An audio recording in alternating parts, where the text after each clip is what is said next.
నమస్కారం. శ్రీ గణాధిపతే నమః. శ్రీ గురుభ్యో నమః. మాతాపితృదేవతాభ్యో నమః. నేటికి విశ్వావసునామ సంవత్సరం పూర్తయి రేపు అనగా 19 మార్చి 2026 గురువారం రోజు నుంచి మనకు పరాభవ నామ సంవత్సరము ప్రారంభమవుతుంది.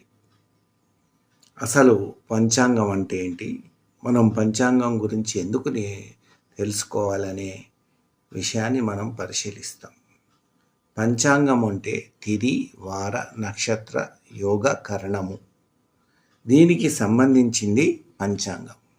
మానవ జీవితంలో ఒక సంవత్సర కాలంలో తన జీవితానికి సంబంధించిన ప్రణాళికను వేసుకోవటమే పంచాంగం యొక్క లక్ష్యం.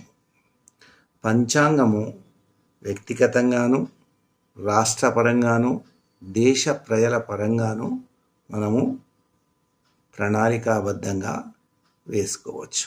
మనకు తెలుసు, ప్రతి సంవత్సరం మన రాష్ట్ర ప్రభుత్వము, మన కేంద్ర ప్రభుత్వము మార్చిలో ఒక బడ్జెట్ విడుదల చేస్తుంది.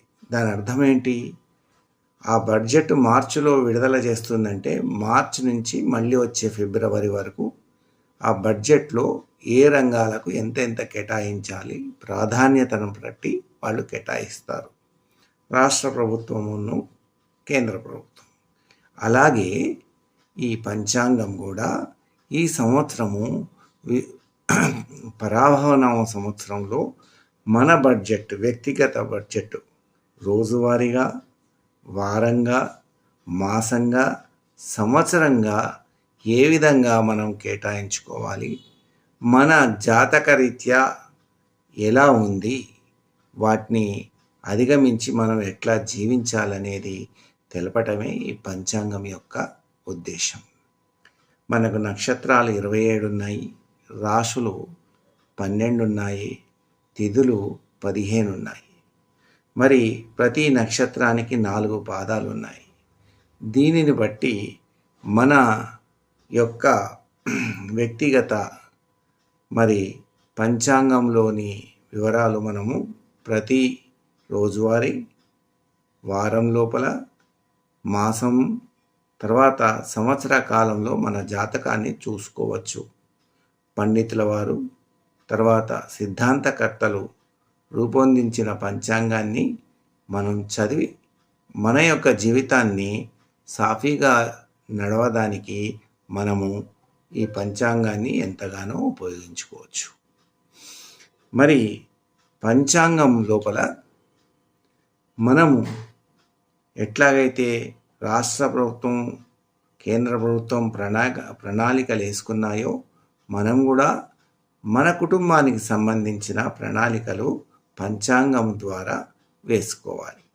ఏ రోజులలో బాగున్నాయి, మరి మన జాతకరీత్యా ఎట్లా ఉంది, మనం ఏమైనా పరిహారాలు చేసుకోవాలా, మరి ఏ మాసంలో బాగుంది, మరి శని మహర్దశ ఎలా ఉంది, గురుదశ ఎలా ఉంది, మరి ఏలినాటి శని ఉందా, ఇవన్నీ మనం పంచాంగంలో మనం తెలుసుకొని దానికి సంబంధించిన పరిహారాలు చేసుకొని దైవ ధ్యానం చేసుకుంటే మన జీవితం సాఫీగా మనకు అయిపోతుంది. కాబట్టి పంచాంగ శ్రవణం అనేది చాలా అవసరం. కనీసం మనము తెలుగు సంవత్సరాది ఉగాది రోజునైనా మనం పంచాంగ శ్రవణము చేస్తే మనకు మన రాబోయే కాలం లోపల, సంవత్సర కాలం లోపల మన జాతకం ఎలా ఉందో తెలుసుకోవచ్చు. దానిని బట్టి మనం జాగ్రత్త పడవచ్చు. మనకు వీలుంటే మనం పంచాంగం చదువుకోవచ్చు. లేకపోతే ఆ రోజు దగ్గరలో ఉన్న దేవాలయంలో సిద్ధాంతకర్తలు, పురోహితులు, పండితులు పంచాంగ శ్రవణం చేస్తారు. అక్కడికి వెళ్ళి ఆ పంచాంగ శ్రవణాన్ని విని మన జాతకం ఎలా ఉందో తెలుసుకొని మనం దానికి తగినట్లుగా మనం నడుచుకొని పరిహారాలు ఏమైనా ఉంటే వాటిని చేసి దైవాధ్యానంతో మన జీవితాన్ని సాఫీగా నడపవచ్చు. మరి పరాభవము అంటే మనం అందరం అనుకుంటాము అవమానము అని అనుకుంటూ ఉంటాం. పర అంటే ఉన్నతి, తర్వాత భవము అంటే మనకు భవము అనగా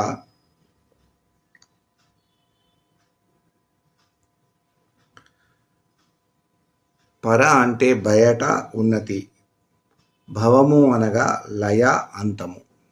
అంటే మనలోని అహంకారము ద్వేషాన్ని విడనాడే సంవత్సరంగా ఈ సంవత్సరాన్ని భావిస్తారు. అదేవిధంగా శ్రీపర అంటే లలితాదేవి, భవుడు అంటే శివుడు. అంటే ఆ ఆదిదేవతలే పిల్లలమైన మనను కాపాడే సంవత్సరంగా కూడా భావించవచ్చు. అంటే ఎంత చక్కటి సంవత్సరమో చూడండి. ఆది దంపతులైన శివుడు పార్వతి మనను రక్షించడానికి మన కోసము ఈ సంవత్సరంలో మనకు అంతా మంచి జరగాలనే ఉద్దేశంతో పెట్టుకున్న పేరే పరాభవం. కొంతమంది అవమానంగా భావిస్తారు, కొంతమంది మన లోపల ఉన్న లోపాలను నెగటివిటీని పారద్రోలేదానికి ఉపయోగించేదానికిగా భావిస్తారు. మరియు ఇది ఆది దంపతుల సంవత్సరంగా కూడా భావిస్తారు. ఈ సంవత్సరం లోపల మరి వర్షాకాలంలో చాలా చక్కగా కురుస్తాయి. సాధారణ నుంచి ఉత్తమ దిశగా వర్షాలు కురుస్తాయి. కొన్ని చోట్ల భారీ వర్షాలు, వరదలు రావచ్చు. కొన్ని చోట్ల మామూలు వర్షపాతము, కొన్ని చోట్ల అసలే లేకుండా కూడా ఉండవచ్చు. అదేవిధంగా పంటలు, బియ్యము, గోధుమలు, ధాన్యాలు, పప్పు ధాన్యాలు విరివిరిగా పండుతాయి. నూనెకు సంబంధించిన ధాన్యాలు తక్కువగా పండవచ్చు. అదేవిధంగా ఈ సంవత్సరము ఆల్రెడీ మనకు లాస్ట్ ఇయర్ లోపల 2 గ్రహణాలు అయిపోయాయి. ఈ సంవత్సరము ఒక సూర్యగ్రహణము, ఒక చంద్రగ్రహణము ఆగస్టు 12వ తేదీ, 28వ తేదీన ఉంది. కానీ ఇది మన దేశంలో కనిపించదు. దీనికి సంబంధించిన గ్రహణ నియమాలు మనం పాటించనక్కర్లేదు. అదేవిధంగా ఈ సంవత్సరము జ్యేష్ఠ మాసము అధిక మాసం వస్తుంది. ఇది 15 మే నుంచి వస్తుంది. కాబట్టి అధిక జ్యేష్ఠంలో మనము వివాహాది కార్యక్రమాలు, శుభకార్యాలు చేయము. కేవలం దానాలు, ధర్మాలు చేసే మాసమే ఇది. అంతేకాకుండా మనము ఈ సంవత్సరం లోపల యమునా నది పుష్కరాలను కూడా చూస్తాం. ఇది జూన్ 2 నుంచి 13 తేదీ వరకు యమునా పుష్కరాలు నిర్వహిస్తున్నారు. వీలైతే మీరు యమునా నది వెళ్ళి అక్కడ పుష్కర స్నానం చేయొచ్చు, లేదా దగ్గరలో ఉన్న నది స్నానం చేస్తే చాలా మంచిది, పుణ్యం. అంతేకాకుండా మన దేశ భవిష్యత్తు ఈ సంవత్సరంలో ఆర్థికంగా మంచిగా ఉంటుంది. సాంకేతిక రంగం, తర్వాత రక్షణ రంగంలో పురోభివృద్ధి చెందుతుంది. నిరుద్యోగులు ఉద్యోగులయ్యే అవకాశం ఎక్కువగా ఉంది కష్టపడితే. ఉద్యోగాలు కొన్ని రంగాల లోపల క్రియేట్ అయ్యే అవకాశం ఉంది. కాబట్టి విద్యార్థులు కష్టపడి చదివి ఉద్యోగాల లోపల నియామకం పొందాలని కోరుకుంటున్నాను. సాంకేతిక రంగంలో, సాఫ్ట్వేర్ రంగంలో ఇప్పుడు కొద్దిగా అనిశ్చితిగా ఉంది. జూన్ తర్వాత చక్కబడుతుందని మరి సిద్ధాంతకర్తలు తెలియజేశారు. తర్వాత ప్రకృతి వైపరీత్యాలు కూడా కొన్ని ఉన్నాయి. వాటిని మనము తప్పించుకోవడానికి దైవ ధ్యానము, దేవతారాధన చేసుకొని భూకంపాల నుంచి, తుఫాన్ నుంచి మనము రక్షించబడాలి. అంతర్జాతీయంగా యుద్ధాలు అనేది కొనసాగింపు జరగవచ్చు. దేశాల మధ్య ఆధిపత్యం పెరుగుతుంది. శాంతి కోసము మరి ఎవరైతే దేశాలు మరి ఇప్పుడు యుద్ధాలకు పూనుకున్నారో శాంతి చర్చలు చేస్తే ప్రపంచం మొత్తము సాఫీగా ఆనందంగా జరుగుతుంది. భేషజాలు పోకుండా శాంతి చర్చలు చేసుకొని మానవాళి మనుగడకు తోడ్పడితే చాలా ప్రపంచం ఆనందదాయకంగా ఉండి అందరూ ఆర్థికంగా పురోభివృద్ధి చెంది ప్రజలందరూ సుభిక్షంగా ఉంటారు.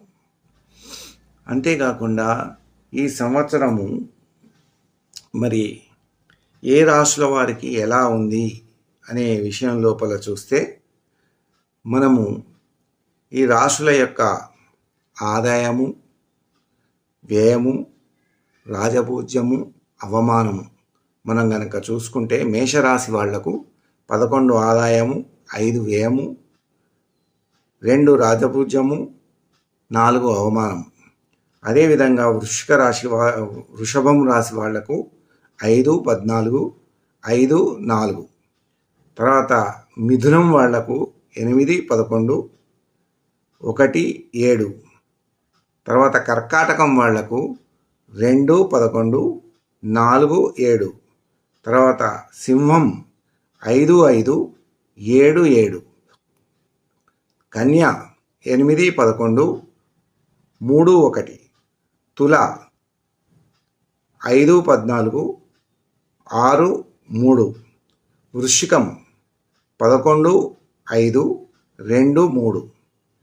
తర్వాత ధనస్సు 14, 11, 5, 6.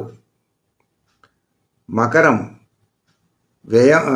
ఆదాయం 2, వ్యయం 6, రాజపూజ్యం 1, అవమానం 6. కుంభం 2, 8, 4, 2. మీనం 11, 13, 7, 2. ఈ విధంగా వారి యొక్క ఫలితాలు ఉన్నాయి. పూర్తిగా మనం చూస్తుంటే ఇక్కడ మనకు మేషం 1, సింహం 1, తర్వాత వృశ్చికం 1, ధనస్సు 1.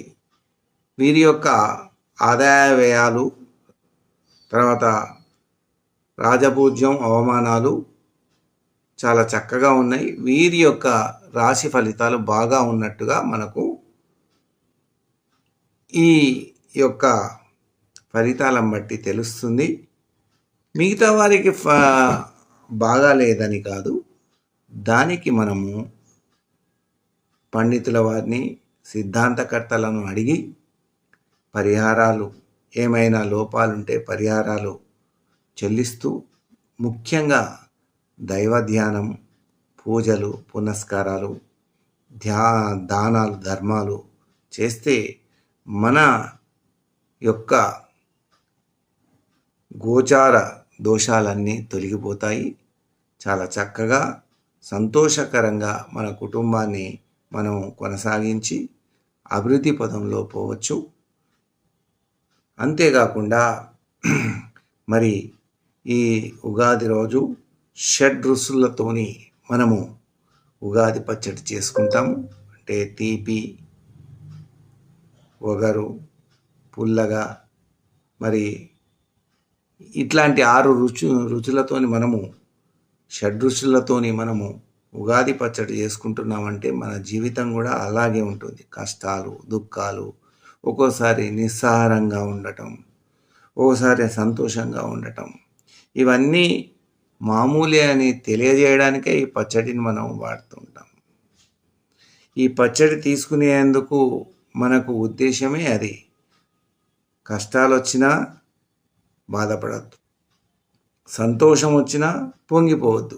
అన్నిటికీ తట్టుకొని ఉండి జీవనయానాన్ని పూర్తిగా దేవుడిచ్చిన ఆయుష్ను పూర్తిగా జీవితం మొత్తాన్ని అనుభవించి మరి మన కాలాన్ని సంతోషంగా పిల్ల పాపలతోని అందరితోని ఉండి మన జీవితాన్ని కొనసాగాలని కోరుకుంటూ ధన్యవాదాలు.